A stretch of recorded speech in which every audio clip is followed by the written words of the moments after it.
Hello friends, welcome back to my YouTube channel. तो friends, आप देख रहे हैं मुस्कान। और मुस्कान के आने वाले एपिसोड्स में आप देखेंगे कि मुस्कान खड़ी होती है सफ़ेद कपड़े पहनकर और हुक्म हाथ में कालिक लेकर के कहते हैं कि अब तू तो नहीं बचेगी, अब तेरे ऊपर कालिक तुझे पड़ के ही रहेगी। और वो हाथ में कालिक लेकर मुस्कान की तरफ फेंकते हैं और आप देखेंगे कि मुस्कान अपने फेस पर हाथ रख लेती है। इधर मालिक देख रहे होते हैं ये सब और चुपचाप खड़े होते हैं। मुस्कान हाथ रख लेती है, एकदम से चौंक जाती है। कालिक उस पर नहीं गिर करके सामने रौनक आ जाता है, रौनक पर गिरती है। रौनक मुस्कान को बचाने के लिए मुस्कान के सामने खड़ा हो जाता है और सभी लोग उसको देखने लगते हैं। मुस्कान रौनक को देख रही होती है। हुकुम कहते हैं कि ये तूने क्या किया, तू मुस्कान के आगे क्यों खड़ा हो गया। इधर घर पर आप देखेंगे इंदर और दीपा का गृह प्रवेश कराने के लिए अम्मा जी आई हैं और इधर हुकुम को बहुत गुस्सा आता है। हुकुम देखता है कि मुस्कान पर कालिक नहीं गिरी है और रौनक जी ने बचा लिया है। मुस्कान रौनक जी को देखती है और रौनक मुस्कान को। और फिर आप देखें इंदर और दीपा का गृह प्रवेश के लिए वो लोग दरवाजे पर आते हैं। अम्मा जी कहती हैं कि ए कुलदीप, तू अंदर आ और इंदर और दीपा तुम लोग बाहर जाओ। फिर वो कहती हैं हम इसलिए कह रहे हैं तुम दोनों लोग बाहर खड़े हो ताकि तुम्हारा गृह प्रवेश करवा सकें। और अम्मा जी कहती हैं कि ये हमने जो कलश रखा है ये अपने पैर से गिरा करके अंदर आ जाओ, दीपा से कहती हैं।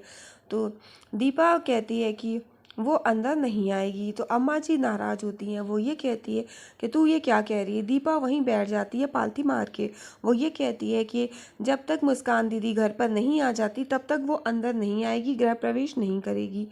इधर बच्चों की बॉल गिरती है, खेलते हुए आते हैं वो और फिर उनके हाथ में बहुत सारे चिल्लर पैसे होते हैं, वो गिरने लगते हैं।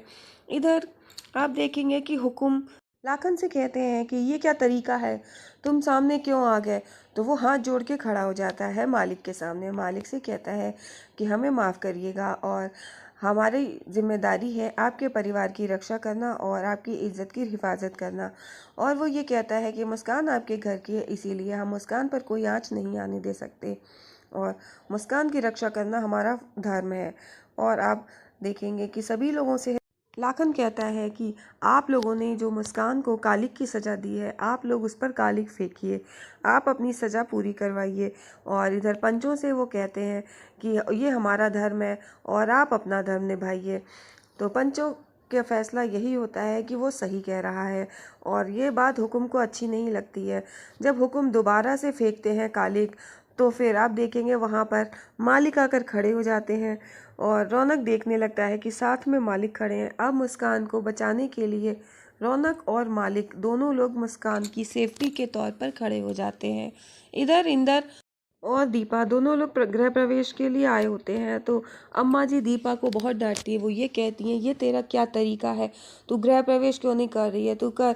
मुस्कान को कालिक की सज़ा मिली है, अब वो यहाँ कभी नहीं आएगी, उस पर कालिक लग गई होगी। तो दीपा कहती है कि मैं मुस्कान दीदी के बगैर इस घर में नहीं आऊँगी। जब तक मुस्कान दीदी इस घर में वापस नहीं आ जाती तब तक मैं इस घर में गृह प्रवेश नहीं करूँगी।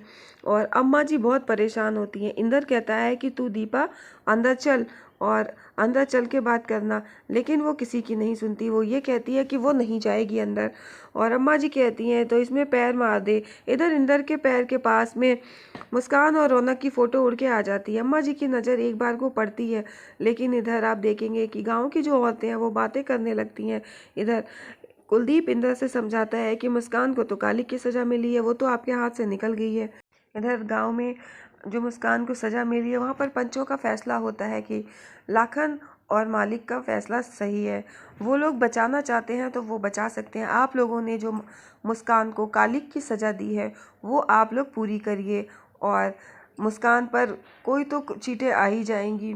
फिर इधर रौनक और मालिक दोनों लोग खड़े होते हैं।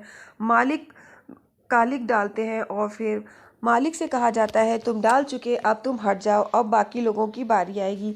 एक एक करके सभी लोग डालते हैं, किसी की कालिक मुस्कान पर नहीं पड़ती। जब वो लोग हटते हैं तो आप देखेंगे मुस्कान पर एक भी छींटा नहीं पड़ता है। सभी लोग देख करके ये आश्चर्य में पड़ जाते हैं कि आखिर ऐसा काले हो गए हैं। और देवी माँ ने मुस्कान को बचाया। मुस्कान देवी माँ का धन्यवाद करती है, उनके आगे हाथ जोड़कर खड़ी हो जाती है और वो मन ही मन देखती है कि रौनक ने मुस्कान को बचाया है। और मुस्कान आती है और यहाँ पर मालिक और रौनक दोनों खड़े होते हैं। वो रौनक जी की तरफ देखकर कहती है कि आपने मेरी रक्षा की, आपने मुझे इन सब से बचाया। और वो रौनक की तरफ देख कर के रौनक को धन्यवाद कर रही होती है। और इधर आप देखेंगे मालिक अपने बारे में सोच रहे होते हैं कि मुस्कान मालिक को धन्यवाद कहती है। मालिक मुस्कान को देखते हैं और मालिक मन ही मन कुछ सोचने लगते हैं। फिर इधर आप देखेंगे कि दीपा दरवाजे पर बैठी होती है। यहाँ पर इंदर कहता है कि दीपा इस लोटे पर पैर मार और अंदर चल। और अम्मा जी बहुत गुस्सा कर रही होती हैं। फिर आप देखेंगे कि दीपा एकदम से पैर मार देती है और वो लोटा गिर जाता है। अम्मा जी कहती हैं ये तू क्या कर रही है, तू सही से पैर क्यों नहीं मारा तूने। और सभी लोग कहते हैं कि ये तो बहुत बिगड़ी हुई है। कि वो कहती है अम्मा जी देख लो। इधर इंदर और कुलदीप खड़े होते हैं। कुलदीप अम्मा जी से कहता है कि अम्मा जी अब ज़्यादा इसको मत कुछ परेशान करना, वरना तुम्हारी फ़ोटो सोशल मीडिया पे पड़ जाएगी और फिर तुम खराब सास कहलाओगी। और अम्मा जी हाथ उठाती हैं तो इधर कुलदीप रोकता है। इधर दीपा कहती है कि वो अंदर नहीं आएगी। गांव की औरतें बातें बनाती है। वो ये कहती है कि अब तो ये हड्डी तुमसे उगली तो जाएगी ना, अब तुम निगल ही लो इसको। और अम्मा जी बहुत गुस्सा करने लगती हैं तो कुलदीप पकड़ता है उनको। इधर फिर आप देखेंगे कि सभी लोग दीपा को अंदर के लिए कहते हैं। इधर अम्मा जी दीपा को हाथ पकड़ के अंदर की तरफ खींचती हैं और इंदर देख रहा होता है। फिर दीपा अम्मा जी को धक्का दे देती है। अम्मा जी गिरती हैं जाकर के। अम्मा जी के चेहरे पर वो फोटो गिरती है आकर के। इधर पंचों का फैसला होता है कि वो ये मुस्कान जो कह रही है वो सही है, लेकिन मुस्कान इस तरह से कैसे बात कर सकती है। मुस्कान कहती है कि जब आप लोगों ने मुझे सज़ा सुनाई तब तो ठीक था, जब आप सज़ा सुना सकते हैं तो सच सुनने की भी हिम्मत रखिए। और मुस्कान को कहा जाता है कि मुस्कान अब तुम कम बोलो, तुम ज़्यादा बोल रही हो। फिर वो कहा जाता है कि एक औरत को या तो उसका भाई बचाए है या उसका पिता या पति, और तुम दोनों लोग कौन हो, इसके मुस्कान के कोई भी ना लगते। और फिर गांव वाले कहते हैं, पंचों का फैसला होता है कि मालिक तुमने बचाया है इसको, तो अब तुम ही फैसला करो कि इसका क्या होगा।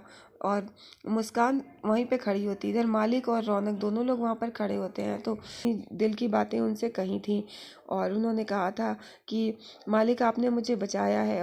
मुस्कान ने जो जो भी कहा था मालिक वो सब बातें याद करते हैं।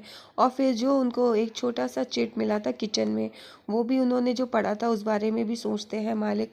और जो अभी मुस्कान ने कहा और उस बारे में भी सोचते हैं मालिक। सारी बातों को सोच करके मालिक को ऐसा लगता है कि मुस्कान मन ही मन उनको अपना पति मान चुकी है। तो अब मालिक ये सोचते हैं कि मुस्कान अब हम अपनी तरफ से कदम बढ़ा करके तुम्हें खुशी देंगे। और फिर आप देखेंगे मालिक दुर्गा माँ के सामने जाते हैं मंदिर के अंदर और सभी लोग उनको देख रहे होते हैं। मालिक मंदिर के अंदर जा करके वहाँ पर से थाली में से सिंदूर उठाते हैं हाथ में और सिंदूर उठा करके मुस्कान की तरफ आते हैं और सभी लोग देखते हैं वहाँ पर मुस्कान की तरफ। मालिक आ करके वो ये कहते हैं कि छोरी, तूने मुझे मन ही मन अपना पति मान लिया है और अब मैं तुझे सबके सामने, पूरे गांव वालों के सामने अपनी पत्नी स्वीकारता हूँ। अब से मालिक की मुस्कान है तू। और ये बात कहते हैं, वो जैसे ही मांग भरने के लिए सिंदूर आगे करते हैं और मालिक आगे बढ़ते हैं, मुस्कान एकदम से देखने लगती है। सभी लोग ये देखने लगते हैं कि मालिक मुस्कान की मांग भरने जा रहे हैं और सभी लोगों को इस बात का शौक लगता है। मुस्कान काफ़ी डिस्टर्ब हो जाती है और आप देखेंगे कि मालिक बड़े खुश होकर मुस्कान की मांग भरने जा रहे होते हैं। मुस्कान रौनक की तरफ देखती है, उसकी आंखों में आंसू आ जाते हैं और जैसे ही वो हाथ ऊपर करते हैं मांग भरने के लिए, मुस्कान मालिक की तरफ देख रही होती है और रौनक को भी बहुत गुस्सा आ रही होती है। वो जैसे ही आगे बढ़ने की कोशिश में था कि वो आगे बढ़े, तुरंत मुस्कान मालिक का हाथ पकड़ लेती है और ये देखकर पूरे गांव वाले खुश हो जाते हैं कि, और स्पेशली हुकुम को बहुत अच्छा लगता है कि मुस्कान ने मालिक का हाथ पकड़ लिया, मांग भरने से मना कर दिया। और वो ये कहती है कि आपने ये सोच भी कैसे लिया कि मैं इस बात के लिए तैयार हो जाऊंगी, मैं आपको अपना पति स्वीकार करूंगी। और जिस आदमी ने मेरी ज़िंदगी बर्बाद कर दी, मुझे ला कर के इस नरक में छोड़ दिया, मैं उसको अपना पति स्वीकार करूंगी। मालिक कहते हैं कि मुस्कान मुझे पता है, तूने मन ही मन मुझे अपना पति मान लिया है, तू अपना मुझे मान चुकी है और इसीलिए मैं चाहता हूँ कि ये सिंदूर तेरी मांग में भर के पूरे गाँव वालों के सामने तुझे मैं अपना बना लूँ। तो मुस्कान कहती है कि ये आपकी गलत फहमी है, मैंने कभी ये नहीं सोचा और आपने ये कैसे सोच लिया कि मैं आपको अपना पति बनाऊंगी। कभी। मुस्कान कहती है कि कुछ भी हो जाए, मैं मर जाऊंगी, और आपसे शादी करने से बेहतर मैं मर जाना पसंद करूँगी। मालिक वहाँ पर एकदम से बेबस नज़र से देखने लगते हैं। हुकुम और पूरे गांव वाले बहुत हंसते हैं। हुकुम कहते हैं, मालिक अब सही मायने में तेरे मुंह पे कालिक लगी है, कालिक की सज़ा तो अब पूरी हुई है। और हुकुम मालिक का काफ़ी मजाक उड़ाता है। वहाँ पर रौनक खड़ा होता है, देख रहा होता है, कुछ नहीं बोलता। सारे गांव वाले हंस रहे होते हैं कि मालिक को ये कालिक की सज़ा मिली है, असली बेइज्जती तो मालिक की हुई है। मालिक वहाँ पर खड़े होते हैं, वो ये कहते हैं कि मुस्कान, अब मैं ये मजाक और बर्दाश्त नहीं करूँगा। तू सारे गांव वालों के सामने बता दे कि तू भी मन ही मन मुझे अपना पति मान चुकी है, तू मन ही मन मुझे अपना सब कुछ मान चुकी है। तो मुस्कान कहती है कि नहीं। और इधर मालिक कहते हैं कि मुस्कान, एक बार तू सारे गांव वाले के सामने कह दे। लेकिन मुस्कान मालिक की बात नहीं सुनती।